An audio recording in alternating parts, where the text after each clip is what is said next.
Secondly, as well, we saw in Adelaide on Monday morning an example of the South Australian scheme that's been successful in reserving homes for just first home buyers as part of new developments. Now, we'll work with state and territory governments and private developers to make sure there are more projects like that.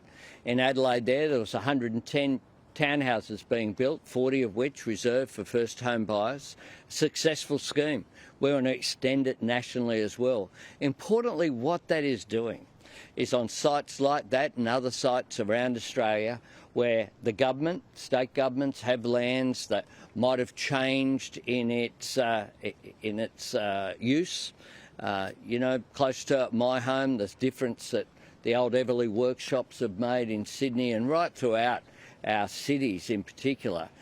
And what that does as well is you get housing built close to public transport, close to facilities and infrastructure, and you don't have to then spend additional money on infrastructure in the outer areas if we can improve density in those communities.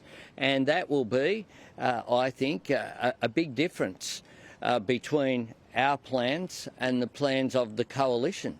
Our plans are about supply as well as demand. Their plans are just all about demand.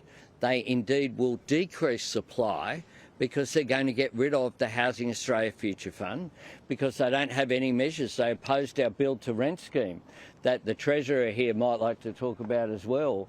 It's about private rentals being built, providing a tax incentive to do that.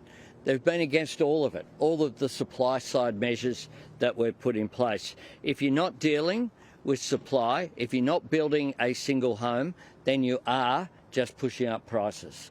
Our plan is to deal with supply and deal with demand. I might make some, just conclude before handing to the Treasurer and then taking questions. I do want to make some comments about the questions that I was asked yesterday, because you, quite rightly, were asking questions. You weren't giving answers or jumping the gun.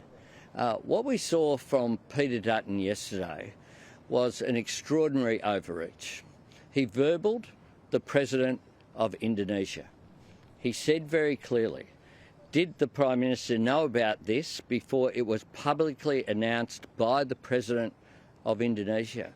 Yesterday you saw the contrast between a government that's considered, that deals with our neighbours and deals internationally in a diplomatic way, that doesn't leap to conclusions, that doesn't get ahead of ourselves, that doesn't dial it up to 11, which is what Peter Dutton does consistently, dials it up to 11 at every opportunity, doesn't worry about facts. But in verballing the President of Indonesia, who had not made a statement about this issue, nor had the government of Indonesia made a statement, the Foreign Minister, the Defence Minister. It was an extraordinary thing for him to do at any time. It's no wonder that one of the jobs that I had as Prime Minister in this term was to repair relationships with ASEAN, with our Pacific neighbours, with France, with so many countries, with Greece, so many countries, because of the way that the former government behaved, using international issues to try to score domestic political points. In today's uncertain world, what we need is leadership that's considered, that deals with people respectfully, that doesn't verbal international leaders. What we saw yesterday was Peter Dutton doing what he does consistently, which is always overreaching, always dialing it up to 11. But in this case, being quite reckless with a neighbour of Australia that is an important neighbour and friend of Australia in the President, President Prabowo, and the Indonesian government.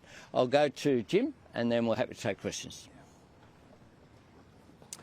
Thanks, PM. It is wonderful to be here with two outstanding candidates in Karina and Matt and to see the progress that's being made here. Suburb by suburb, house by house,